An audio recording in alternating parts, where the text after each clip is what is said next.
Okay then. So, welcome to episode 4 of Inbetween Üs. Yep. And as you can tell, it's been a while, and I've also had a new haircut. Got the buzz cut now. I can't lie, it looks good. I'm not There's gonna actually lie. always mixed opinions. You did yourself in it, but no, the sides. Yeah, the sides. Yeah. Recent trim. If you're on the video part of the podcast, you can see that I've done Looking fresh, looking. I'm on a mashallah. self-trim thing now. This is my first ever trim. It's not too bad. This side's alright, but I'm not gonna show the other side. No, I think that side's calm. This side's Gaza, bro. Look. Nah, it's calm. It's Gaza, bro. Anyways, forget about that. I think it's fine. So obviously it was exam season, all that. Yeah, so we took a bit of break from Tunis. But we're gonna cover more exams in the next episode. Because we have Nacim here to talk about his little summer experience. Special guest in that. So why don't you introduce yourself then? Yeah. So my name is Nacim. I'm a fourth year medical student at the moment. So 1 year above our man AUA. Our man, Our man AUA. Oh, our man. Oh, yeah, okay. And yeah, so we've started placement literally yesterday. I haven't started yet. Well, you haven't started yet. You start tomorrow. Tomorrow, Yeah. But yeah, so yeah, that's me. Algerian. That's the biggest thing I can say about myself is I'm Algerian. Okay, he's Algerian, but I fully thought he was Bengali. Yeah. You go to the Bang Sock events, you look proper Bengali. Bro, any Bang Sock event, I'm there. You sound Bengali. You kind of look like your body type's of Bengali, if that makes sense. Okay. What does that mean? I don't know. Yeah. Well, fair enough. And then you say you go to Bangladesh, and when you said Bangladesh, I was like, wow, this guy's Bengali. Yeah, man, I was in Bangladesh. That's like the main talking point today. Okay, so the main point. So he, as a little summary of what I know, he went to Bangladesh for like 2 weeks. Yeah, 2 weeks. For this charity, and you also on a TV program as well. Yeah, twice. Yeah. So the first time it was on TV1. Yeah. You can find it on YouTube. It was just a little talk show. Just to get in and like start talking a little bit about what JourneyMaa is, what the charity's about, that kind of stuff. The second time was during the gala on the last day, and a couple of like news crews came and like recorded what was going on. The mayor of Sylhet was there. The one was in the one in the studio. No, that was the first one. Yeah. Oh, okay. TV1. That was all in London. So I only found out because one of my friends, Abdul Qadir, he sent you. Yeah. He told me to call in and troll. Yeah. Because they were doing like calling. I was trying to call. I was terrified someone I know would call. I was trying to call, but they said, call after the ad break, and then you changed. It just changed. Yeah, someone else came. Yeah. But yeah. So anyways, going back to as you mentioned, it's called JourneyMaa. Yeah. And you went to Bangladesh and did some charity work, and it was medical tests or something like that, innit? Yeah. Okay, then you could explain it then. So explain it. Yeah. So what did you do? So JourneyMaa is part of MAA. So what MAA is, it stands for the Maternal Aid Association. Yeah. And it basically aims to tackle maternal healthcare and maternal deaths in like developing countries. Because if you look at the statistics, 99% of maternal deaths occur in developing countries. Yeah. Which is crazy. And when you really start to look into it, the only reason why these deaths happen and why this stuff occurs is purely because there's just not enough access to resources. And so that's why MAA comes in and aims to stop this and bring about some change. What JourneyMaa is, it's this thing where every year, well, they haven't done it for the past 2 years because of COVID and stuff, but every year they take a few students from the UK and like not just students but a bunch of people from the UK to go to Bangladesh and to help set up these clinics, to help out, to see where all the donations, where all the hard work, all the money is going into, and to try and make an effect in the country. Is it specifically Bangladesh? So the JourneyMaa is specific to Bangladesh, but they don't just have camps in Bangladesh. Yeah. So they have these health clinics in Bangladesh and also in Afghanistan as well. And there's also plans to expand elsewhere. Yeah. So how did you even find about it? Yeah. Why do you want to do random. It's very random. Yeah. Like a random Algerian guy all the way in Bangladesh. So I heard about it twice. So the first time, I don't know if you know the YouTuber That Medic. I don't know. He goes Kings. I don't know if you know him. Is he like a proper tech kind of geezer? Yeah, kind of. I think I've seen him once. Yeah. So he basically ages ago he did the JourneyMaa thing. Oh. And I saw it. He posted a video about it when I was like either year 1 or year 13 or something like that. Yeah. So I watched the video and I found it really cool that you're out here in Bangladesh trying to make a change, and from the video it looked amazing. It was something that I wanted to do. And then fast forward like 2-3 years, I completely forgot about it. Yeah. And to one of my friends like Shahab, he sent me a link to the application page. And he was telling me about it. He was telling me, yo, like this whole, have you seen that Medic's video? I was like, yeah, like a couple of years ago. And he was like, well, they're doing it again. Yeah, go 100% watch it. He vlogged it or something. Yeah, he vlogged. Why you vlogging? Me? No, I did. I have the vlog, but it's it's in preparation. But no, I recorded so much. It was so sick. But no, so yeah, he did a whole vlog while he was there for 2 weeks, and it was really cool. It looked amazing. It looked really cool. It looked really fun. And yeah, so I was like, I 100% want to do something like this. Did he go as well? Shahab? Shahab. No. So we applied together, but he didn't get in. You have to get in? Yes, it's a whole application process. process. Oh, what the heck? Yeah. That's long, man. So it's a whole application process. You apply, and then there's also an interview. Don't you get like more, like the more the better, isn't it not? Well, kind of, because you know what it is? It's a lot of people apply to it. It's especially this year, like a lot of people applied, and you can't realistically take everyone. Do you know what I mean? So what differentiated you from him? So I don't know. I mean, there's an application. I don't know what the application was, but a lot of people. I had another friend as well who applied that didn't get in as well from secondary school. But then so I rock up to the interview day, and then I find Intizar there. So as someone else that goes, you'll be with us. Yeah. And I was very surprised to see him there. But it was nice to have someone that I was familiar with, because everyone else I didn't know. But anyway, yeah, so I applied everything, and yeah, then I got accepted, and then they started telling us more details, and yeah. When did you apply? I can't remember when I applied. I think it was I'm trying to remember. I think it was around when No Way Home came out, because I remember I applied and then I went to watch it for like the second time. December, innit? October, December time, something like that. Yeah. That's back when I first applied. I sent the application and everything. They're doing it again next year. And apply again?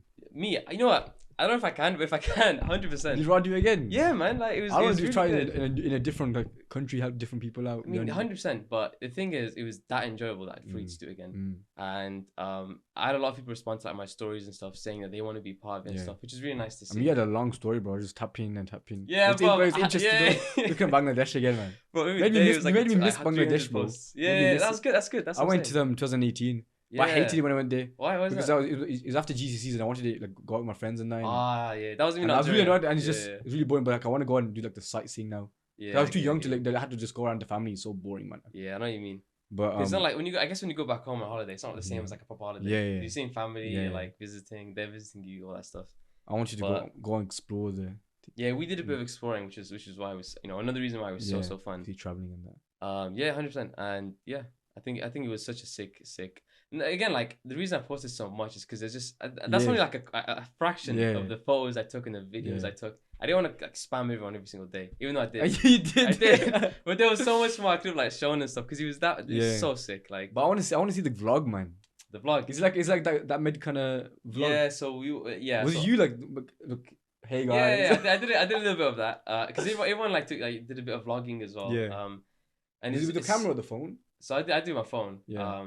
But you had a camera during I did. So I was in that. I had photography duty for a lot of it. Oh, okay. So for a lot of it, I was like going around taking pictures of stuff. I'd be annoyed, with that. Really? Because I want to be in the pictures, bro. Nah, man, I loved it, bro. I want to be. No. I don't care. I'm the main character, bro. Like you show your kids that you can't really see like. Yeah. I want to show my future kids that and be like. I proof that you were there in the homeland. I get you. For me, I didn't mind as much. I just really enjoyed taking the picture because it's fun, Yeah. Like I like taking fun. Pictures. It actually is. But I like being. I want to be the main character sometimes. I know. It's kind of annoying because some of my friends don't like. When you go on holiday. Yeah. And I give them the camera. Oh my god. Bro, trust me. There's one guy on a holiday. This guy can't take pictures for. Bro, he's annoying me so much. And I give him such. Have you seen that TikTok where like for every good picture, there's like an example picture I give to the person. Yeah. I do that for them, and they still mess you up, bro. I'll show you how to. I'll show you where to stand, where to aim. Just press one button. That's it. And they do it. And it comes out weird. Nah, it's weird, man. But alhamdulillah, while I was there was 2 people there that were like actual photographers. Yeah. So every now and then they show me like how to like focus properly, like different settings, all the different features. I can't remember what they were called, but like that kind of stuff. Yeah. Which is sick. Just before this, he was asking about ISO. Yeah. Because I kept seeing that, innit? And they told me, but I forgot what it was. But yeah. What's it called? Luckily, I have Mohsin. He's a good photographer. He's sick. Yeah. That guy is sick. Yeah, he's got a little drone as well. I want to get a drone soon. Yeah. But it's like a bag. I ain't buying that yet, man. Yeah, a drone. Yeah, because it's so funny. Intizar randomly brought one on the trip. You got a drone as well? Parts. Yeah. This is a massive like random flying drone. A massive one. It's a big one, like this big. What the heck? How did you manage to take that? I don't even know. I think it can fold and stuff in it. So, bro. Yeah. And he's just flying around. So you got a vlog coming out as well. Well, hopefully. Yeah. Manufacturers and that. Yeah, go on. I'm trying to see that stuff. Nah, but honestly, it was amazing. So what did you actually do? Like when you went there, what did you actually do? So what happened was there was 3 different health camps. There was one in Balaganj, one in Mulvi Bazaar, and one in Hobbyganj. Mulvi Bazaar, that's my ends. That's where we live. No way. That's one of my favorite posh areas. village. Yeah. It's so sick. But we go to these 2 villages, and we set up these 2-day health camps, and they're only there for like 2 days of the whole year. And what happens 2-day health camps. Yeah. So you're there for 2 weeks. Yeah, so it's in that village they'd be there for 2 days, and then move on to another village. Okay. 2 days there, and another village, and 2 days there as well. And there's also a day 6 where we days visit and counting. hospitals as well. Oh, okay. And then in between you have like rest days and stuff, just to like, because the guy who led the whole thing, he has a really strong philosophy of work hard, play hard. Yeah. And I completely agree with that. That's good. Just you have to. If you just get if you're just constantly caring for people and you don't have time for yourself, you're just gonna be depressed. Exactly. And you know what? It did have a big toll on us because it's hard. There was 2 like occasions that kind of like affected me a little bit. Like it's peak. It's really sad to see. But the first time was. It sounds like a med school interview, you know. You know what it does? Why are you practicing, bro? We're practicing for 4 years. Nah. So no, honestly, it was really sad. So we went to hospital the first time, and it was a government hospital called Osmani Hospital, and it was so sad because the way it looked is it was honestly, it was basically imagine like an abandoned building, but with like patients just across the floor standing around. That's all. Honestly, which village was this in? This is in Sylhet, so right in the center of Sylhet. Yeah. So it was really sad to see this kind of stuff, and we went into one room with the maternal room, and there was like a little woman just lying on the floor, and I was like, oh, it's quite sad, but I'm used to it from going from the bottom floor to top floor, seeing it everywhere. But then what I noticed is that right next to her, there's like a little baby, like a fresh like newborn baby, just there on the floor, laying next to her, and like it's just stuff like this you'd never ever see in the UK. It's a like, privilege. Never. Yeah.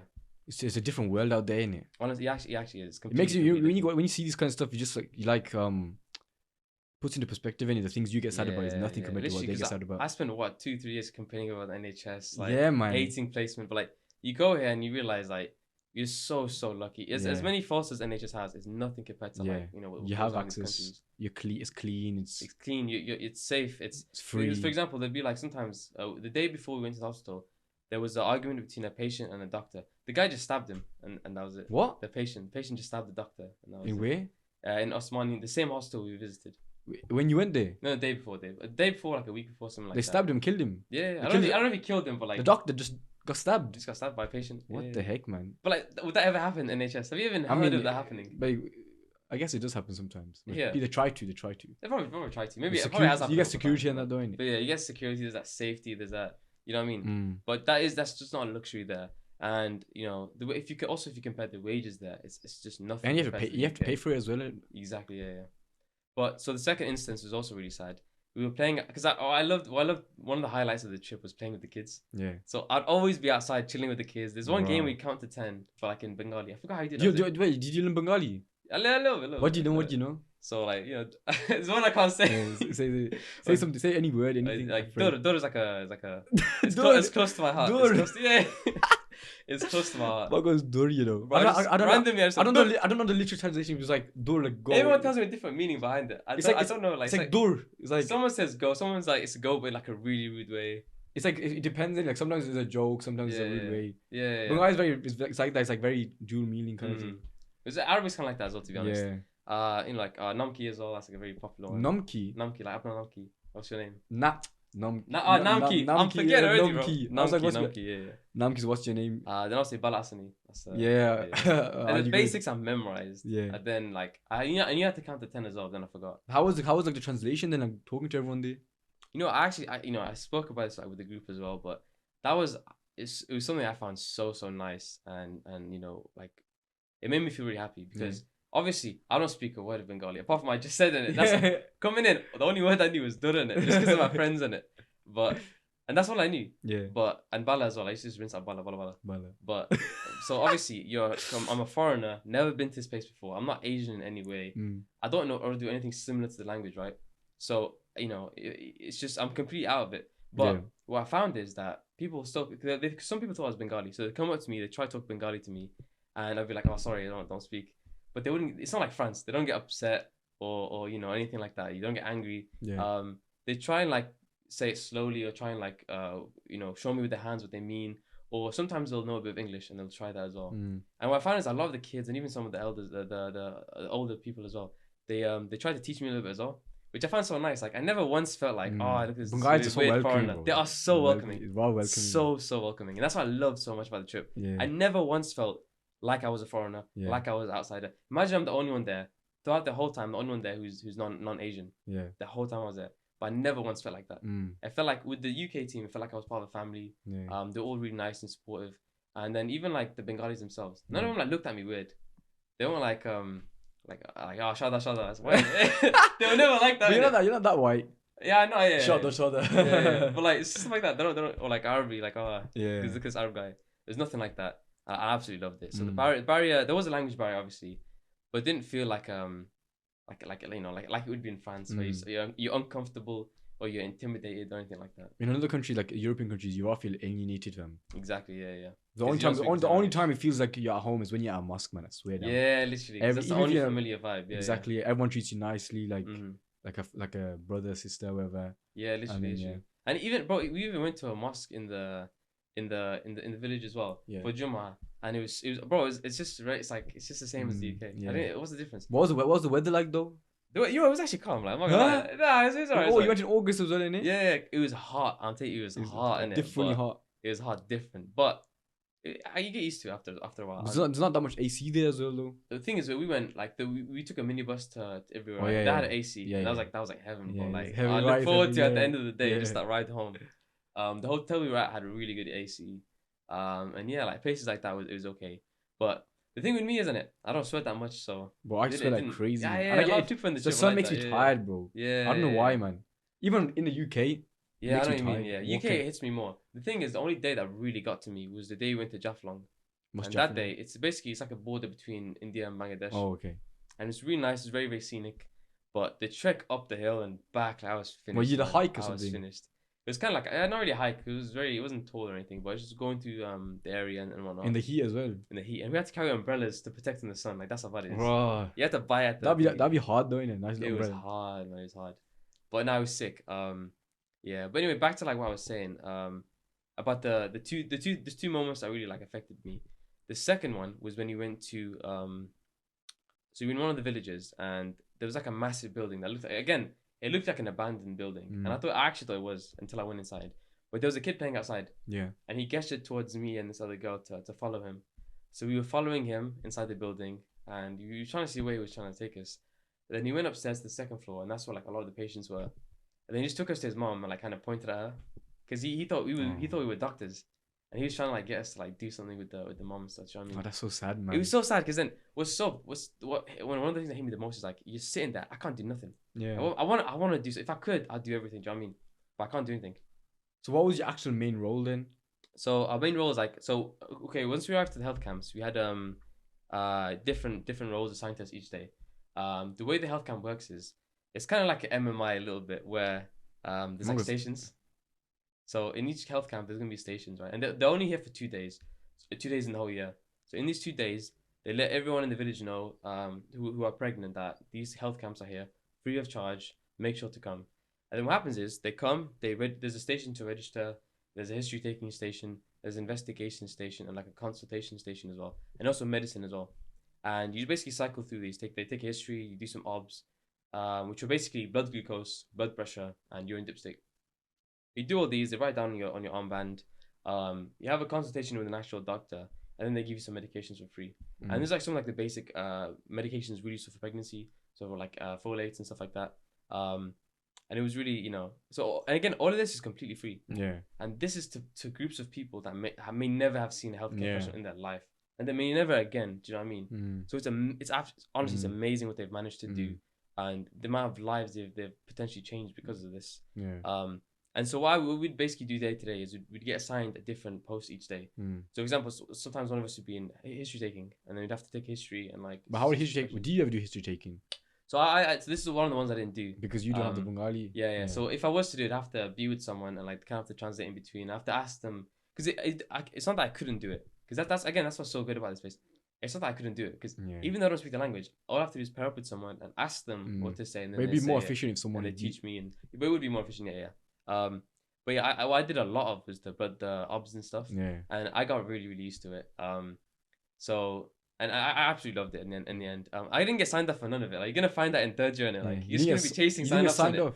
Yeah, because it's in another country, innit? But did you not sign up last year though? Me? Yeah, no, I signed that off last year, innit? But like this year I have to do it again. But I did it like 100 times, and I have to do it again for like another. Doesn't this kind of look low-key as an elective in that? Ish. It kind of does. I mean, I'm meant to be applying to electives, but I don't fully understand what an elective is at the moment. Isn't it just going to like another country? You don't have to. A lot of people do in the UK. Yeah. So it's just a basically it's medical placement abroad or Like in what the you do UK. basically, innit? What kind of with us is mainly like it kind of was a little bit, yeah. Yeah. But with elective, it'd be a lot more hands on. You'd be a lot Yeah. more. You spend way more time in a hospital setting, that kind of stuff. With us, it's more sort of health these mock up like health camps. But yeah, so stuff like OBS, so blood glucose, I did a lot of. Urine dipstick, did a lot of. Now blood pressure, they didn't use the automatic ones. Oh, you had to use the. Yeah, the little That's squish long, ones. man. That's Yeah, long, bro, man. it was so long. The Why first did they time I bring the did electric ones, man? Yeah. Do you bring them with you, or do you have to like use their ones? They gave us some, and I think the reason why they didn't use electric ones is because of the risk of mechanical error or machine error.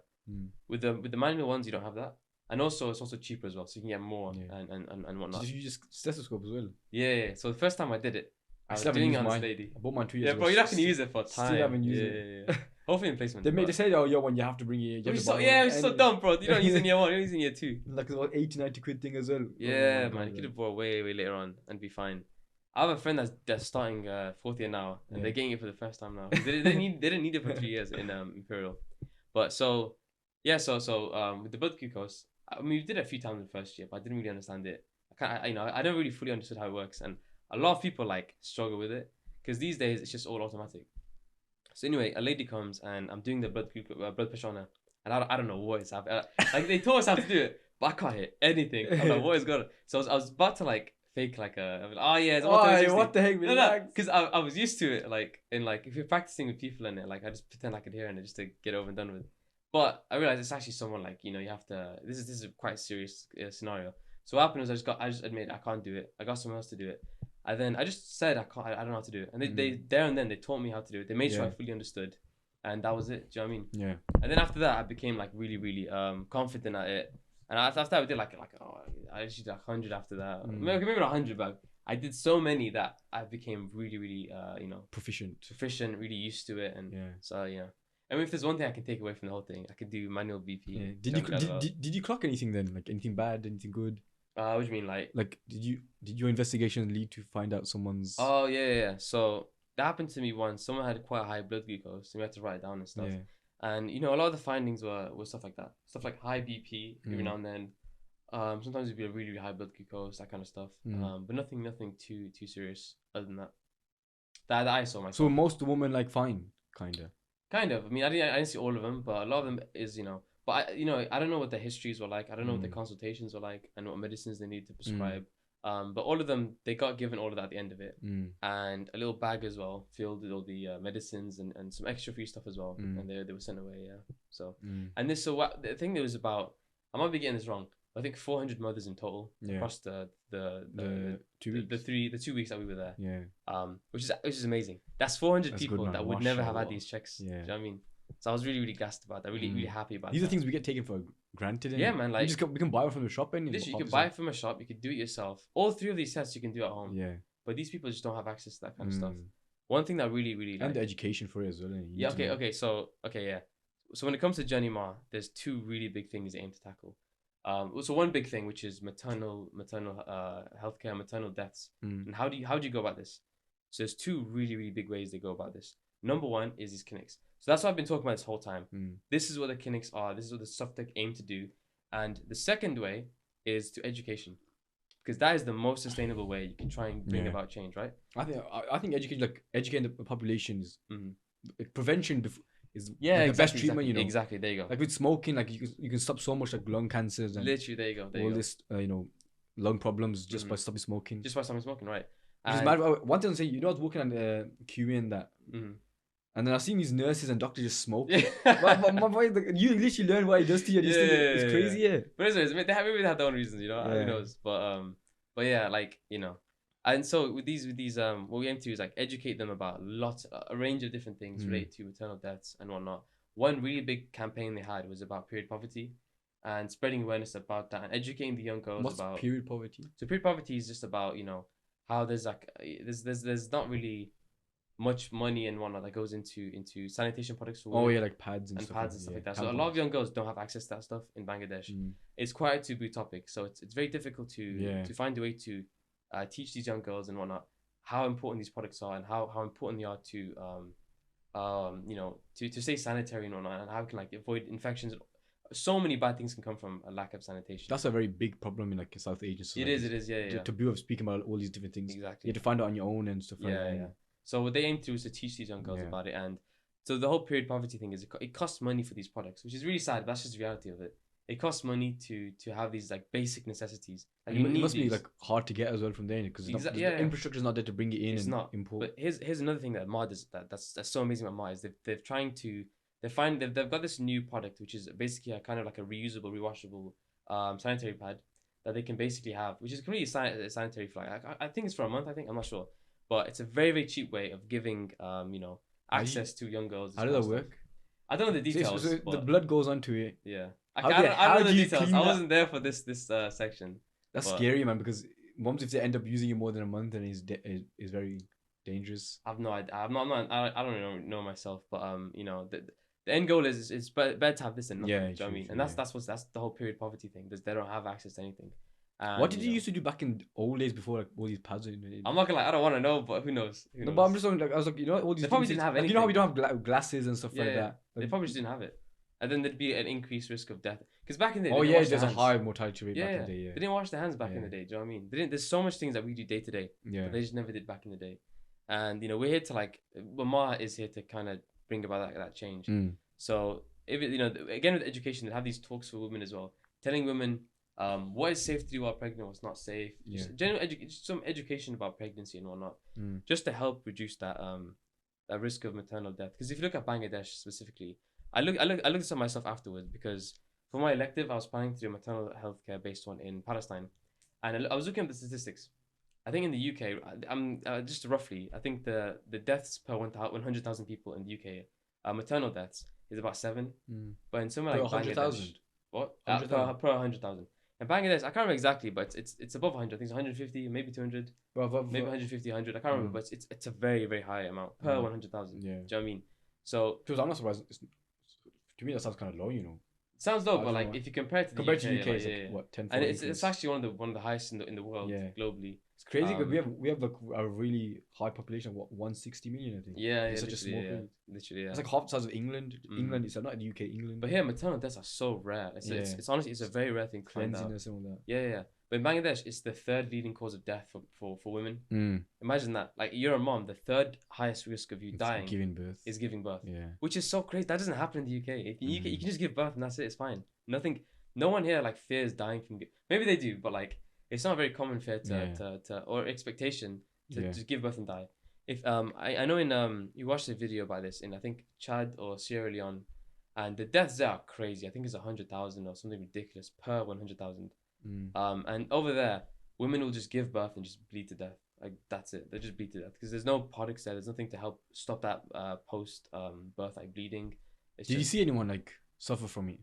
Thankfully, I didn't. But the guy that started the founder of the charity, the reason why he started it is because that's what he saw. So when he was on a trip to Bangladesh, he saw. Is it Bengali? Yeah. He saw a woman give birth through cesarean, and then the baby passed away. I think she passed away as well. And to see that in front of you is something that's sad, it really does affect you and shakes you to your core. I didn't see anything nearly as bad as that, and still I was very shaken and upset by a lot of the things I saw. Do you know what I mean? It's very it's a lot of the trip gives you a lot of food for thought. Just to sit and think about the things. That's why you want to, when you go abroad, want to really go to these kind of places as well. Like, people who like says they want to go to Africa, like all the deprived areas, Pakistan, India, because we always want to go to like the lavish places and like holiday.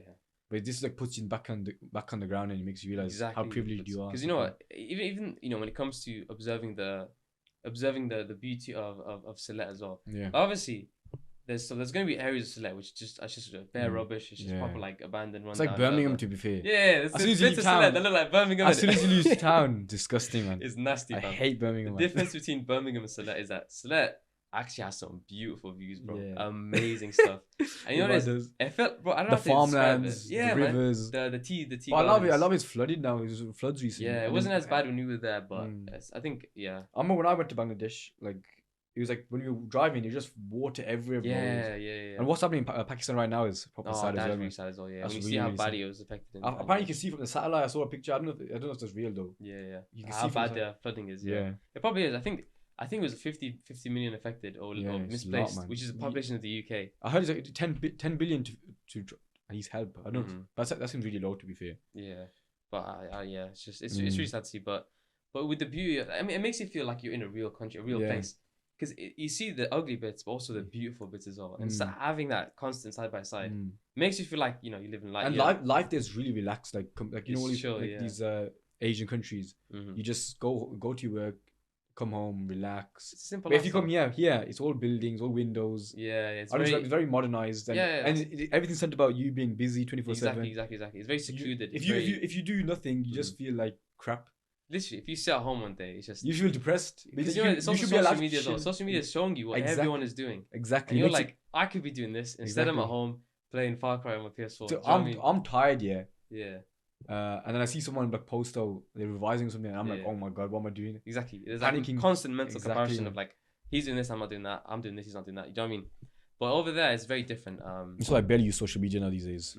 I delete TikTok when I don't post. Yeah. Bro, TikTok just sucks up my time. It's just endless scrolling. Honestly, it's just 3 or 4 hours. I just post my thing, leave it, and then come back every now and then to see. You know, that's like another reason why I love Bangladesh. Like, I had a bit of like a social media detox as well. Yeah. Because we were just so busy every single day. Yeah. I didn't have time to spend an hour. Yeah, dopamine detox, you know. Yeah, man. Get to enjoy the more. I want to do that as well. I want to do that soon, man. You know what? It's hard to skip the phone. Like, there's so much on your phone, like emails. Yeah, literally, it's just there in front of you, like you know.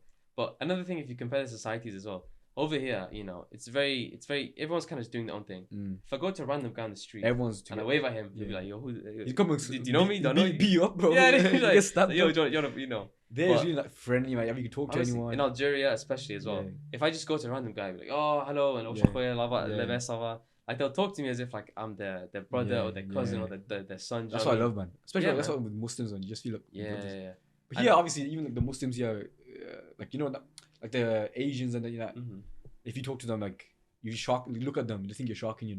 Yeah, it's because I guess people are kind of used to like the Western saying, but assimilation, man. Because you know, my work experience, I spoke to a doctor and he kind of explained to me this comparison as well. Do you know what it is though? Yeah. Like, before you carry on. Yeah. The UK is stuck in a matrix. Yeah, we'll go with that.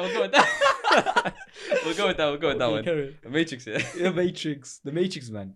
The system is designed to keep you in the new one as a pawn. No, I've never watched The Matrix. I'm on about the Matrix in general. In general, the systems, it's kind of how it's there to keep you down, keep you in the place you are. That one. Keep all the low class people fighting amongst themselves, while the high, powerful people. We'll go with that.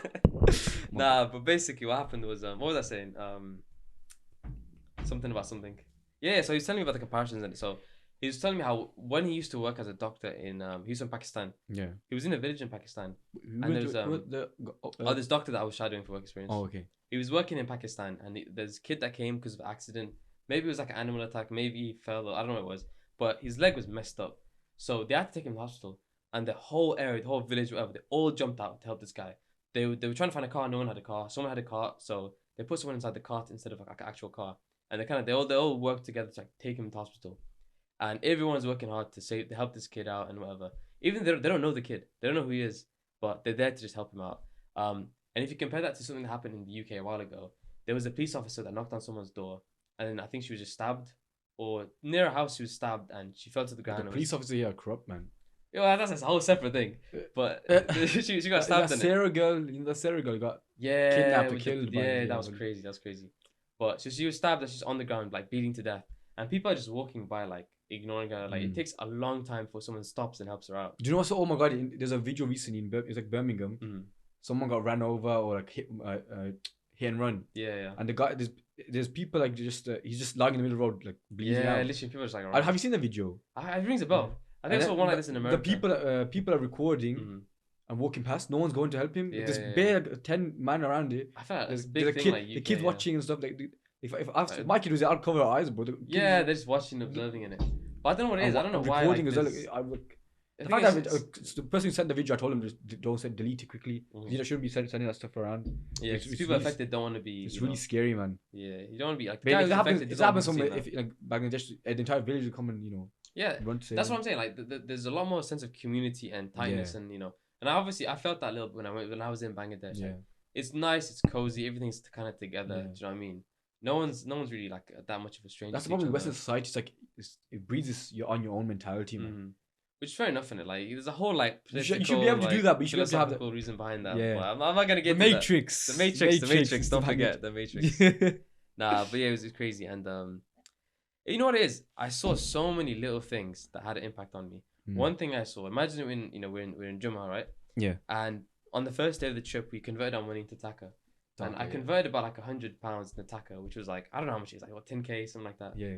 It's 1,000 is 100. No, I don't know. I can't 200. I can't remember, man. Yeah. Inflation, man. But anyway, I've got a fat stack of money just in my room, and everything in Bangladesh is cheap as well. Yeah, exactly. It's like 10p, 1p. So imagine me in it. I'm in JourneyMaa, right? I'm not really spending much on stuff day to day, but I'm in JourneyMaa, and I've got this fat stack of money at home that I'm not really in, because 100 taka isn't much to me. If you're that's 1p. If you're 1p, like 10p. If you're like middle class here, you're like a upper class down there. Yeah. And that one 100 taka note, 200 taka note is like, I think 10p, £1, something like that. And then I'm sitting there in JourneyMaa, and there's a guy in front of me who's like, not obviously just the best. You could tell he's from like a poorer socioeconomic status. And big words, man. They basically say he looked poor, basically. And he had like a coin in his hand, and he's waiting for the guy to come back, and he put it in. And it's like, bro, this guy can put in a coin. This guy, he's got, he might have anything. Do you know what I mean? Like, he's got. You can tell he's not got much, but even he'll take the time, take some money out to donate to charity. And I'm there like, what am I doing? I'm about to cry, bro. Swear down, bro. Yeah, no, it is, bro. I'm about to cry, bro. You see it in front of you as well. It really affects you, man. And I'm just like, bro, why not do that? This is one story, this guy, he's really old. He sold his house. He had just to go fund him to go Umrah. Yeah. Not like a Hajj or whatever. And he's sitting next to some like a proper rich Arab. Yeah. It's really sad, man. It's kind of, I think the Arab helped him out though. It's like a prince of Arab. I don't know. Yeah, seeing his story and whatnot. Yeah. But that was really like, when they do this just like to submit to the religion. Yeah, it's amazing, man. It's complete. Because nothing in this world matters. Nothing is honestly, and these people understand that. And this is what the West does as well. The Matrix. It makes you. The Matrix want you to like. Makes you believe. I want the latest phone. I want the latest console. Exactly, man. PS5 and that Gucci bags. All of this, man. I get you. Yeah. Well, I don't know, man. Because I didn't have any money on me at the time, but like seeing that really made me think. And there was so many little things. I'll give you another thing I saw as well, and this one really made me sad as well. So there was little kids, and they used to go around the village, and this was in, I think, Balaganj just happened a lot, and not Movie Bazaar. So in Balaganj, these little kids would be going around, and I'd be drinking like a Coke or like a water or something, and they'd point at me. There'd be like these bars, because I'd be indoors, right, and there's bars through the walls. They'd be like looking inside and pointing at the bottle. Yeah. So I'd give it to them, and then it'd be like, they'd say something and gesture for me to take it back, and I'd be confused. And the girl next to me told me, basically, they said, drink the water first and we'll take the bottle. And what was going on was, I have a picture of this. They basically went around the area and collected all the plastic they could get to sell it. And they'd sell it for like tiny amounts. Like literally it's like 1p for like, what, 10 bottles? Or something like that. Like, it's very, very cheap. Oh my God. The memories ran out. Has it? Yeah. Already? No! How? Well, that's the card. No, because I think I haven't cleared the SD card. Yeah. Well, the rest of this podcast is now... terminated. Audio. Oh, it's audio. Yeah, that's what carrying. Oh, so you still have the audio? Yeah. Calm, alright. God's sakes. Rest in peace. It's going good as well. Rip. You need a big SD card, bro. No. That happened to me in Bangladesh as well. I ran out of memory on my SD card for the camera. I thought I'd have enough, man. There you go. Use it as a lesson for next time. Get a bigger glass. Man, I'm really sad now. It's calm. Okay, let's carry on. It's calm. It happens. But okay, now I don't have to stress about the camera. Now just the regular audio. But no. So yeah, bro, they literally just sell it for nothing. Do you know what I mean? Pennies, and they'd get so gassed every single time we gave them like a bottle, like a piece of plastic bottle, a Coke bottle, whatever. Do you know what I mean? It's peak. That's really sad, man. Yeah, stuff like that actually, really gets to you. I was gonna say, man, but when I went to Bangladesh with my family, I remember we were in like because we landed in Dhaka in it, and then we had to go to Sylhet. It's like some next 7-8 hour drive. One thing first, when you go to Bangladesh, the guys know the route by heart. Like, they don't know sat them. Just go next route. Yeah, literally. So anyways, we were there, and then these kids were going and grabbing into our windows, and that was crazy, man. I felt so bad for them. Cause I was really young at the time. I was like, so it was like, I don't know, man. I just sort of because they saw us wearing like nice, like bright clothes. Yeah, and they want like donations and stuff. Yeah. And it's peak because you want to help a lot of these people, but you just can't, and you can't help everyone, and that's what makes it sad. Because let's say I a beggar comes to me and asks for money and I give it to him. Then another one comes. Then another one comes. But then the problem is the people that see me do that, they'll feel bad. They'll feel like, why did he give it to him and not me? That kind of stuff. You know what I mean? It's just it's not fair. It doesn't feel fair. But you know that's what sucks about it the most. Like it's just not fair, and that's just you just have to accept it, which is really sad. But you know, we do have power to make change where we can make change. Like for example, this whole maternal healthcare kind of stuff, which is really cool. One thing, when in the UK, when I was younger, we used to walk. You pass like beggars and stuff. Yeah. And then we always used to, as friends and stuff, even family as well. You say, oh, there's no point giving them money. They're gonna end up spending on alcohol or drugs. And then by that changed my mentality, and I was like, you don't know the story, and you just always assume the best. Maybe they tried or something. Just don't assume. You never know exactly. You just give them the money. That applies to like people like this worldwide. You know what I mean? You kind of just have to assume they have the best intentions. Yeah. And that's really it. You'll do good, and good will come back to you. Anyway. Yeah, exactly. What comes around goes around, and that one. I feel bad for your camera. Oh man, I'm really annoyed, man. We got like 40 minutes with, like 50 minutes. Hopefully 50 minutes. Yeah, I think so. Has it already? Yeah. I told you, this guy was before the podcast. He's like, I know I'm gonna struggle to say stuff, but it just rolls off your tongue. It just rolls off your tongue, fam. Bro, it's nice that you're really passionate about it, man. No, I want to do. You know what it is. You know what it is. Here's the thing. If you go to this JourneyMaa experience, right, if you come out of it not passionate, if you come out of it not knowing what's going on, if you come out of it not caring about this, you're not human, bro. Yeah. Exactly. That's what they told us, and that differently, right? They didn't say that exactly, but like that's the kind of thing they kind of like told us, right? That if you come out of this unchanged, then it's been a failed experience. Yeah. Do you know what I mean? And that's why I'm really privileged to say I'm really privileged to have just been able to go on this experience. Yeah. Like I feel like it's put my life on a different trajectory. Do you know what I mean? Yeah. Which is I don't know if it's it sounds like what's the word? Cliche and like a dramatic statement. It's cliche, it's true. But everyone has a cliche moment in their life, ain't it? Yeah, I didn't care. Like it's as harsh as it sounds. I didn't care about maternal health. Do you know what I mean? Like it's not something that's ever affected me. Is that something you want to carry on into? Like, well, now it is. There you go. Now it is. Why do you want to be then? Because it's something. So with me, it kind of ties into maternal health care a little bit, but I kind of want to go into medtech, and with medtech, it doesn't. It's not just one specific specialty as well. Is that specialty? It's not really specialty as it is, but it's not restricted to one thing. With medtech, you can use technology and whatnot to aid stuff like maternal healthcare, cardiology. Also, with cardiology, it's been used a lot, but it's not restricted to just that. Do you know what I mean? There's so much potential application for medtech and whatnot, and what Maa has been trying to do recently is set up these digital health camps. Yeah. Which is really really cool, and combining medtech with healthcare is something that medtech with maternal healthcare. That's something that would be like a dream for me, and that's kind of the direction I want to take my life in. Because I've been wondering for so long, what do I want to do? Do I want to do psychiatry, cardiology? You know, do I want to like pull Ali Abdal, drop out of med, and just do like some like money stuff, like chase the bag? Do you know what I mean? But I don't know, man. Like it's honestly it's inspired me. Like even for my elective, I'm heavily considering a maternal healthcare based elective in a part of the world where it's a big issue. And a place where I'm particularly interested in would be within Palestine, and to see the effects of conflict on maternal healthcare. I really know about Palestine as well. I was planning to go, but one thing is I really don't want to go for Israel, man. I don't want to go for Israel. I know, bro. I know. And you know what me is? If they stamp my passport, I'm banned from Algeria. Really? Yeah, because if Algeria sees this, Israeli stamp. I think you have to get a stamp. Apparently you do a visa. It's like the visa's separate. Like it's not separate to the passport. Just thingy though, the three of them went in it. Suleiman, Yeah. So I was talking to them. They got it separately. I don't know if it's changed now though. But you can go for Oman, but that's long. You can go for like Jordan and stuff, but it's really long, too expensive, and to go to Tel Aviv is really cheap. Like I was looking at flights, it's really cheap. Yeah, I know. But like relatively in it compared to like the surrounding area. But so I don't know. It has changed me a lot, and I feel like everyone else that came on the trip as well, they could say the exact same thing. Yeah. And if you were to put them on a podcast like this, or if you just to talk to them, they'd say the same stuff, if not something else, something better. Do you know what I mean? Like it's an amazing experience. So you only went to medtech and. Yeah, bro. Medtech. What do you want to actually like? It's such a vague thing to say. It is. It just sounds techie. Just sounds cool, though. Doesn't it? I used to think, I'm gonna do technology, but when I was younger, I said I'm gonna do 3 degrees. I'm gonna do physics, do medicine, you know what I mean? As a kid, you have these big. So okay, as a kid, the dreams I had as a kid was there was one game I played.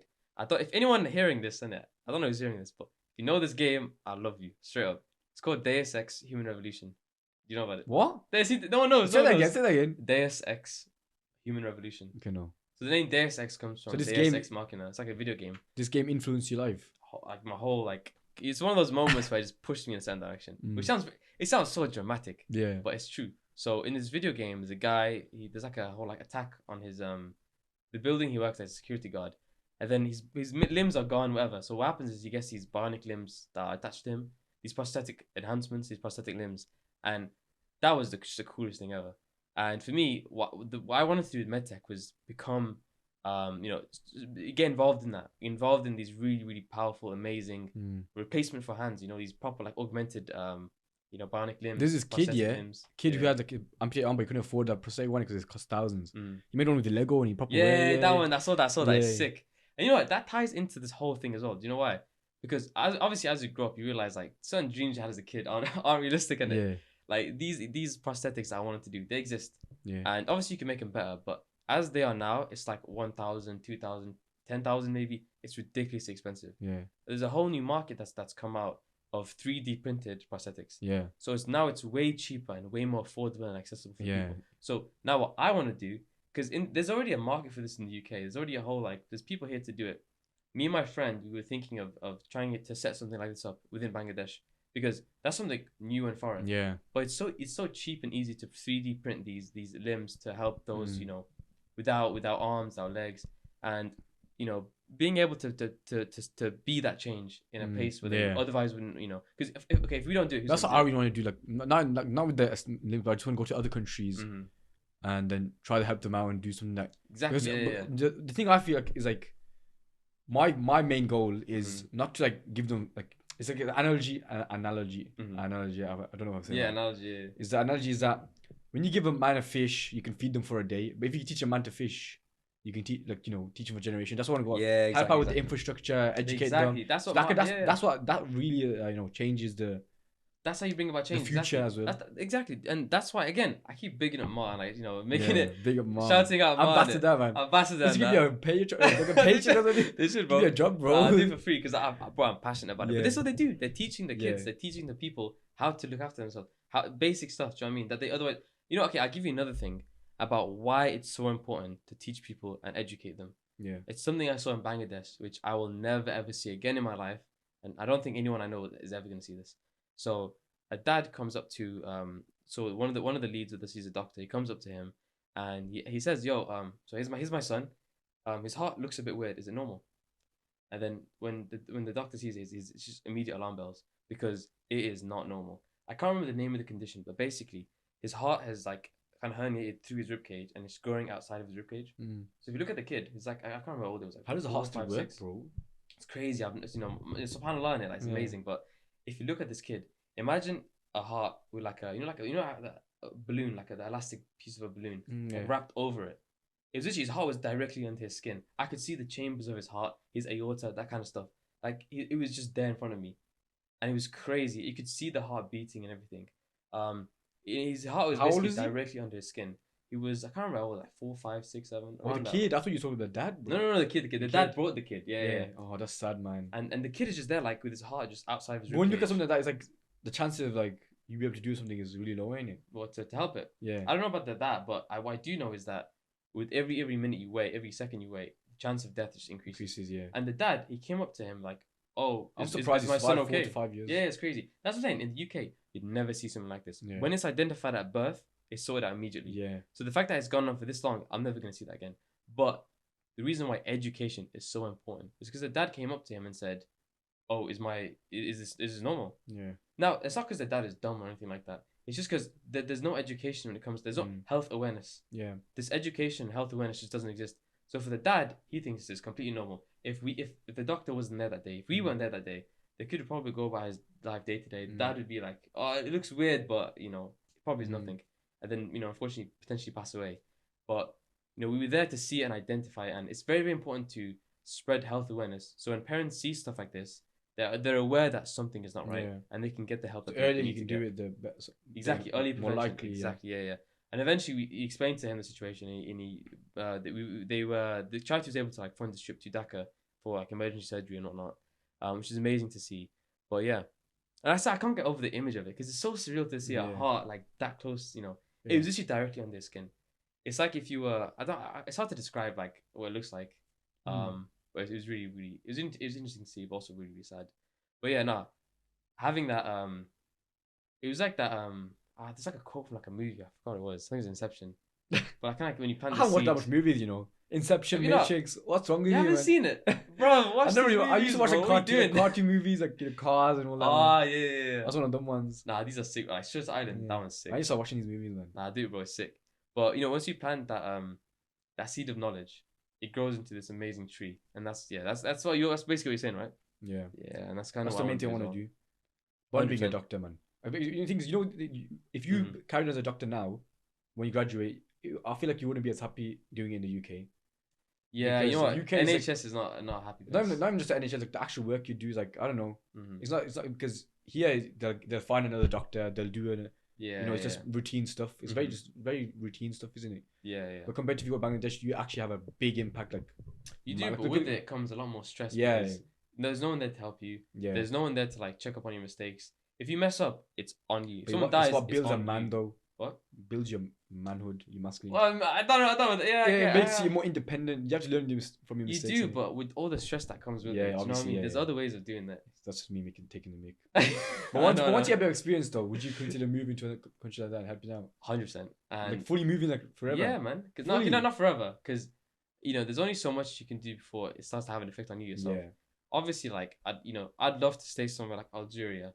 In Algeria, I'd want to stay there as a doctor and take the skills I've learned here, and all the like valuable lessons and knowledge I've taken from this country, and taking it somewhere less fortunate and being there just to help people. Yeah. But the thing is, it's not very sustainable. If there are people in the UK complaining about the workload and the job and all that stuff, it's hard. In Algeria, it's hard. The thing is, in Algeria, everyone's trying to leave the country because it's the conditions are just so bad. Yeah. Like, and it's really sad to see. Yeah. A lot of third world countries, people just, it's like a academic. Someone described it to me as like an academic exodus or something like that. Yeah. Like a mass migration of, because people in countries like Algeria, once they get a good degree, once they get whatever good job, they'll have the recognition, the money, and whatever to get a visa and to fly away and to France, France, UK, Canada. Do you know what I mean? And then what that leaves is you have a country where people Did you ever with these used to high live in jobs France? just don't have it. Me? Yeah. Nah, I don't think I could ever live there. You gave me like I saw like France has a lot of Algerians. It does a huge. Like Mexicans are in America. Like that. You keep mentioning France before you mention UK. Yeah. So it's giving me the vibe that you used to live there or something. No. It's because bare Algerians go there. Yeah. Because it used to be colonized by them, right? Yeah. And it's just across the sea. Yeah. So a lot of people go there illegally, right? And they just cause trouble. There's like a thing where people go to France for the romantic stuff, the beauty, whatever. Also, France is like a proper like anti-Muslim country anyways. Yeah, there are so much stuff. That's why I couldn't live there. They're very, very Islamophobic. Yeah. But anyway, people say they go to France for the views, the love, whatever. The love. Just to get robbed by some Algerians. Like, that's the reality of it. Really, like I thought, but that's just stop stereotyping, bro. It's not always Algerians. We don't support this. Yeah, no, it's not all Algerians. Come on, I got some good brothers out there. But yeah, that's just how it is. So again, I'd love to come back to a country like Algeria and help out. But there's only so much you can do before it's mentally draining, Mentally draining. And then the change in environment. Draining, change in environment. A lot of the luxuries you want, that you're used to and that you'd want for yourself, it's just not going to be found there. You just have to make sure you just remember, try to go back. Obviously, but when you're working here, so much workload, you barely find the time. Yeah, then you have to manage with your family, and so it's hard. Yeah, and then there's the other thing about family as well. Like, would you want your kids to grow up in Bangladesh and go to school in Bangladesh or the UK? Never. The UK, right? I feel like most people. I've been saying this for a while. I'm leaving the UK. You're leaving it? Like, I want to leave. Yeah, I don't a lot of people do. I just saw a video of some guy in a Bugatti Chiron, some Kuwaiti geezer. Yeah. Is two guys in broad daylight in the middle of London with cars all around. Someone's recording. In just a delivery drivers and trying to bang the window with a knife. Oh, I saw that video. Yeah, that was mad. I don't know what was how did it happen in the UK, bro? Yeah, it's mad. Knife crime, everything just Gaza, and look at the politicians, everything's just going Gaza, man. Yeah, but every country's corrupt, in it.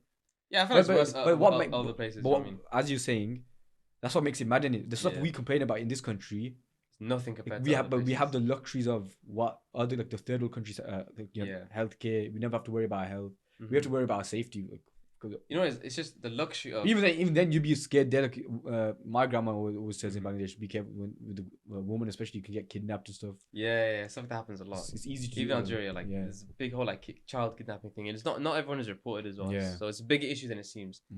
There's a lot of negative stuff. There's a lot of corruption as well. A lot. You can bribe the police officer with that. So even in Algeria, like, you know, when we were there to sort out our like passport and stuff, the guy there, like, you know, maybe I shouldn't say this actually, because it's dodgy in it. But like, might get all I'm saying is, I don't get banned from Algeria. But what I'm trying to say is, dodgy stuff happens. In these countries, like the corruption is insane. One time, it's insane. You're not allowed to take drinks onto a plane in here. Yeah. Like when you're carrying, especially. You can take it in your checked in. Yeah, we can't take it on the. So we were going from Bangladesh, coming back from Bangladesh. Biman Airlines. No, it was with Emirates. Oh, Emirates. So we're going through security. And then we had like a packet. I forgot to take these. I had, you know, lychee bars. You know, 6-pack lychee bars. Did you have the Bangladesh? Yeah. Fire. Nice. Proper fire. Nice. The best trick ever made. Bro, trust me. Do you have the crisps? Oh, what they called the green ones? Yeah. Fire. Bro, trust me. I was eating good. In the UK, I was eating good. Bro. It's so fire. Trust me. When I go Bangladesh, all I have is just those 2 things. Man. Yeah, man. So nice. Nah. I know. Did you have the street food? Chutpoti, like. It's like balls with like you put like some next soup. Yeah, fushka. Fushka, yeah. I keep calling it. I don't know why I call it chutpoti. I've never heard it be called that. But that's what my family calls it, chutpoti. How is it? But it's fushka, golgappe, basically like that, like pani puri and like that. Fire, man. Bro, it's like 10 different flavors. Bangladesh is the one that's 100 times better than the one you can make in the UK. Bro, trust. But the only problem is it's very unhygienic, but minor. You go to UK, it means for a reason, isn't it? Fire, man. And listen, the food, I could have a whole separate podcast on the food, bro. The food is fire, fam. Too fire. Even like, and it's cheap as well, bro. It's dirt cheap, fam. Buying a golgappe here is like £6, bro. Yeah, it's like pennies, bro. Yeah. But making miss Bangladesh now, man. Bro, come, man. I need to go I'll go with you. Before it goes flooding again, man. Yeah. Nah, bro, go. Take me to Algeria, man. Let's go Algeria on a level. Why not, man? We'll trade. Real talk. Go back to bled. Come. Nah, Algeria's sick. But like, there's so much stuff you can see and do in these countries that you just won't find in the UK. Yeah. Like, for like a holiday and stuff, UK is just dead. Like, UK is dry, man. So dry. There's not a peak district, and the weather's dry as ruins it. I want to have a barbecue, but the weather ruined it. Yeah, see what I'm saying? Oh yeah, man. It's what it is. But you know what? At the end of the day, innit? Like, alhamdulillah. We have, literally, alhamdulillah. We have so many luxuries, bro. Yeah, we have such a platform, you know. Honestly. Exactly. The platform we have, the stuff we can do. I wouldn't be able to do this if I was not in the UK. Yeah, there you go, man. You know what? Like, it's the change we could, like, look at, again, I bring up Ma again in it, but like, bro, get a job, bro. Bro, listen, but like that. Bro, the stuff that they can do from, the guy started in uni, you know, 4th year of uni, he started this whole thing. Yeah. I want to start something like that, but like you can't. It's in the works. It's in the works. I say less. I want to know about this. Say less. In the works. Drawing's gonna come. Say, you know that thing I posted my stories the other day with the you thing. Yeah. What happened to that? It's coming. Is it? Behind the scenes. It's like one little snippet, and that was it. Little sneak peek. Preview. Yeah. Nah, man. You know what? I can't. You know, get over just how much of an impact this has had on me. Yeah. To see how much you can do on another country. Yeah. Why am I here? Why am I in the UK? Like, this is why you should start going placement more often as well. Yeah, literally. Maybe I should. Maybe I'll be more, bro. I skipped it today. So. Oh my god. Nah. Oh my god. Bro, they find out I'm finished. Oh my god. Nah, it's good. It was so good. Like, yeah. But yeah, man. Like, it's at the end of the day, I'm privileged and so lucky and fortunate to be given the opportunity. Because not everyone gets this opportunity. You know what I mean? It also costs a lot of money that people don't have. How much is it? £1,000? What, the whole thing? Yeah. So it was 1K we had to pay, and then 1.5 we had to raise. Oh, you had to raise 1.5. Well, it's a goal in it. You don't have to, because not everyone can. How much did you make? We'll how much did you raise? I can't remember the exact numbers, but yeah, I'll have to check. Was it higher or lower? It was I can't remember. No one can see the video right now. I forgot, man. Oh god. But nah, yeah, nah. The you know, another amazing thing as well is Intizar, because what he managed to do is bring Ma into university, and the amount that Ma managed to raise through Birmingham University, through like all the events and whatnot, is also like an amazing thing to see. But you know what? That also was that Ma when you're selling cupcakes in there? Yeah. I bought a box on that. Full box. My life. Come on. But and you know, it brings me on to another thing that I always like. Wait, where did they get those cupcakes from, by the way? Those ones, the fire, you know. No, they were nice and they were fire. Yeah, the blue one. Yeah, the blue one. Come fire, on, man. They were good. Fire. No. You know what? The whole thing with charity work is that there's a point in my life where it clicked that I was going about it the completely the wrong way. So I don't know if you remember the Hot Wings event. Which one? The Hot Wings one I did. Oh, you won, didn't you? I didn't win. I swear you got like someone got unlimited. Yeah, that Hot wasn't me. Wings from. Yeah, some random. You won the picture. Tire first year. I was in the picture. I swear you won. I thought you won it. I don't know. Oh no. It was no, it was the first year that won it. So you got unlimited Hot Wings for a year. For a whole year. Yeah. So how much? Like, how does that work? Can you just go get whenever you want? Oh, for him it was the way it worked is I think it was once a week, so one free meal a week basically. That's not very. It's meant to be. I mean, if it was unlimited, they'd basically lose all their money. Just order all the food. So did you just take it up every time? How do I take it? You know. I don't know, but I would have taken it every day. But you know what? When you look into like the fine print of all like unlimited food for a year kind of stuff, it's always the same. It's like it's like a set amount. Yeah, I know. But technically unlimited. But no, so you looked at the whole process. I charged a lot for entry fees and whatnot. Yeah. And I did the event twice, one for the brothers, one for the sisters.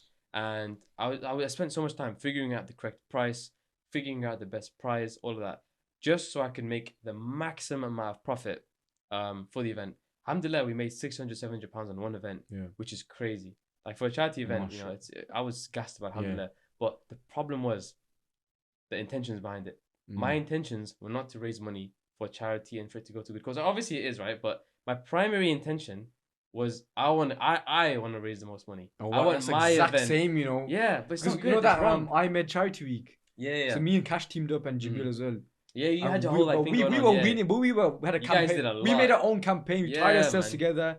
Just for the people in the podcast, me and my friend Cash, we tied ourselves together for the whole day. Yeah. Made money for that. I got egged. Yeah, I remember. What else happened? Oh, we did a lot. Jump rope thing. Yeah, I didn't manage to see it. But there was a makeup one, but then I got a lot of backlash. I didn't realize there's that bad behind it. And then we raised so much. We were like a bag ahead of everyone else. Man, yeah. And then suddenly Uwais takes our spot because he's nowhere in it. I don't know. Someone gives him like $2,000 in donation. We were so annoyed, but then it was good that we raised that much in it. But like obviously, it was like we saw it as a competition. That's the thing. Same with me. In my mind, it's like I want to make the event that raise the most money, and that's what. What was it? I don't even remember what we've generated for, man. It was Lebanon. No, it was not Lebanon. No, Yemen. Yemen, that's what it was. Yeah, it was a course for Yemen. Yeah, I remember that. And yeah, so you know, we raised so much money through that, but again, it's just your intentions. Why you have to stop and think, why are you doing this and why are you here? What are your goals behind this and what do you want to get out of it? I think another thing is just raising money. Like charities, obviously, a lot of it's about raising money, but a lot of it's just going there and seeing what's happening and being there and helping people. Exactly, yeah. Because money just, everyone can give money, but going there, using your time. You can't time is that. more money. Exactly. Nothing I could have raised or nothing I could have paid would be able to give me the experiences that I was given. And a big part of JourneyMaa is seeing everything I saw and coming back to people like you and telling you about it. Like I'm here telling you and to anyone that's listening, I'm here to go to my friends and family and to tell them about what I saw, to tell them that this is an amazing cause and this is what we can achieve. Yeah. Like as humans, as people living in this country, this is what we can achieve. So I mean, you can't buy that money. Exactly. You know the homeless shelter thing? Did you go to that ever? Yeah, I went to it once. I've been to it twice in Ramadan. And that was really a good experience as well. You know, that was sick. It's very humbling. It's really sad as though. You know what is? Yeah. What really made me really sad was not the fact that they came in. Obviously, that's really sad as well. But it's like, you know how like when you're giving them coffee, like we can go to Starbucks, Costa, and have a choice, and get these choice of all these random things. And they have to we say they were strict with it. They said you give them 1 cup of either this or that. That's it. Yeah, you can't. It's just a simple thing, and it's just really it feels really, it feels really dehumanizing. It does. And another thing is like. Someone came to deliver stuff like supplies, like pulls up in like a brand new Beamer and 9 right out with the lineup, and there's a big line behind it. I felt really bad, man. It's that comparison, really isn't sad. it? It's really sad, and it's underneath the bridge. Like, it's just so dehumanizing. Like, no, it is, yeah. Like it's like the Matrix again.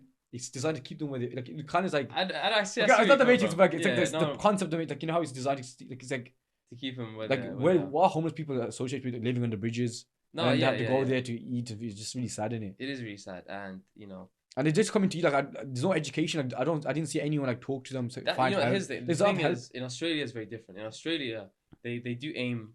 From what I've heard, they really do try the hardest. To get these homeless people outside, to get them outside the streets, to understand why they're on the streets in the first place, and to help them and maintain them outside of that. In the UK, the way it seems, it's as if it's you aim to get them off the streets for a little bit, but then after that you don't maintain them, you don't help them, and that's it. And then what happens is this relapse and fall back. That's exactly what I mean. You can teach a man to fish, Exactly. There you go. That There you go. That changes it. sustainability is not there. That's what that could. I mean, you know that you thing. Mm-hmm. I don't reveal the name just in case people copyright my name. Yeah.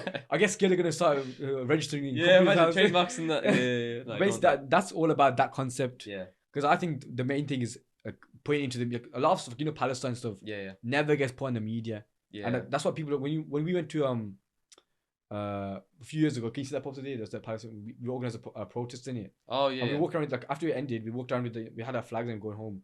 And some people stopped us saying like a lot of white people and they're saying, well, what's that flag? What's going on? Yeah. And they explained it. It's shocking they didn't know what was going on. So if you could educate people about it, there's more people like to take action. Exactly. That's the whole point of that thing. That's what I'm idea. thinking.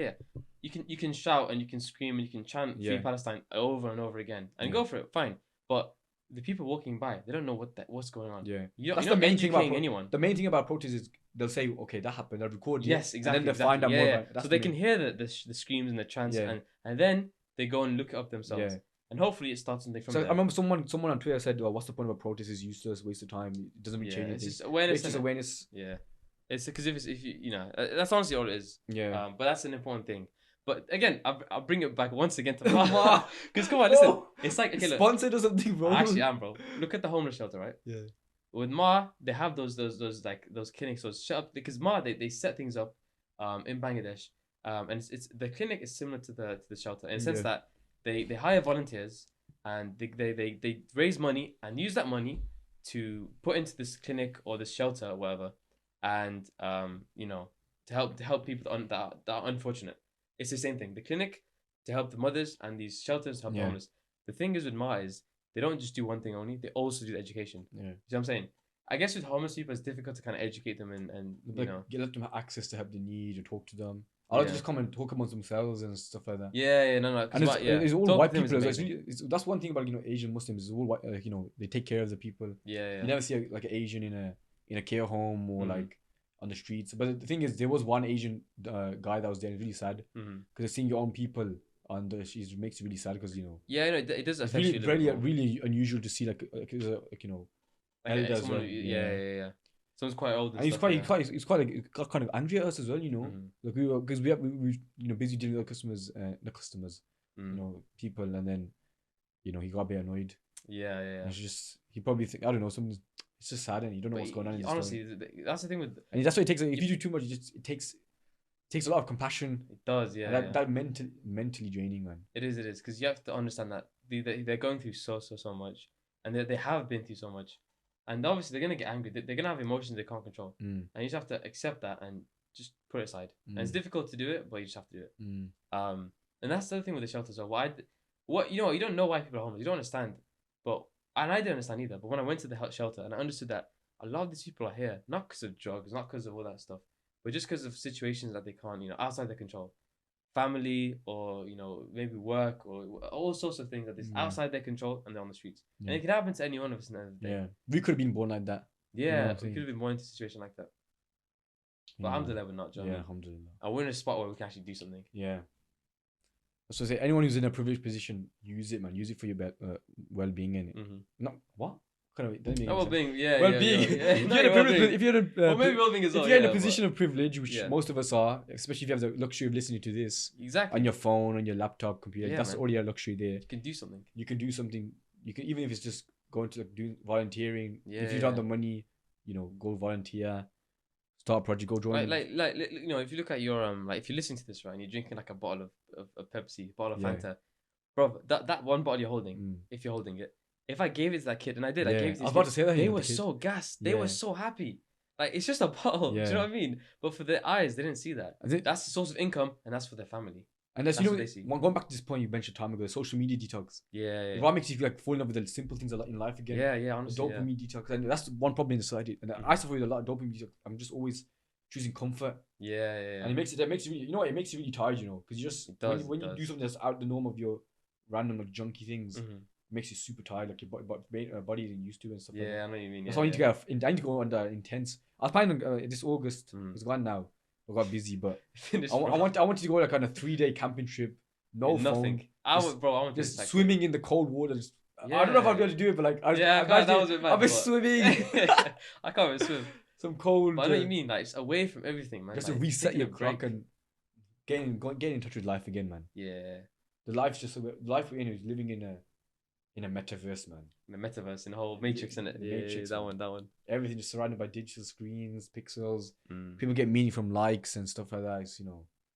Yeah, it's good to be back in touch towards with is very, you know. Yeah. But it's I don't know. It's a massive issue that I don't even know where to begin with it. Yeah. I'm the worst guy to talk about it, you know. Yeah. That's what it is. It is what it is. Well, what a way to end it. Oh, what a way to end it, yeah. I think it's like so long, like 2 hours or something, I swear. Bro, it's been good. It's a good episode. Very good. So I hope this is a story. It's a very inspiring story, man. Yeah, there's so much to say as well. There's so much more to say, but maybe for part 2 another time. Part 2 coming soon. Who knows, bro? Who knows? Oh. But yeah. I can't believe the video ended, man. Yeah, bro. That was a good video. But anyways, that was a really inspiring story from Nacim. Thank you. And inshallah we can go to trip and like that as well, innit? Who knows? Need to go, man. Next year, keep an eye out. I'll be posting out my story, so keep eyes out. And we see his vlog coming out soon as well. I really want to see the vlog. Yeah. Say no more. But yeah, man, if you're watching this podcast, you know, try to do something, help other people, enjoy your own life as well. Obviously, like I said, work hard, play hard. You're allowed to enjoy stuff. Don't feel guilty about it. As long as you're thinking about other people and yeah. So you know, there's one small thing you can do as well. Like, you know, if you're from Birmingham as well, like the homeless shelter. It's a very easy thing to volunteer for on a Sunday. Maybe you can link it on like a YouTube video or something. Yeah, we'll link it. Yeah, if you want to get involved, we'll link it. You just turn up on a Saturday or Sunday, whenever. But I want to get Bash in it. Bash. He's that'd be good. Yeah, bring Bash on. That'd be sick. He's coming on. Because he'd be good on like all sorts of topics. But I hope he fits in his chair, you know. He's a massive. He's like this guy's massive. I don't know if he'll fit. Nah, but yeah. What a way to end. You can say that. You can end it off then. I can end it. Alright, don't forget to like and subscribe. Oh, that I feel like an outro song. Yeah. Like all like Call of Duty outro songs. So yeah, I've been Mr. AUA.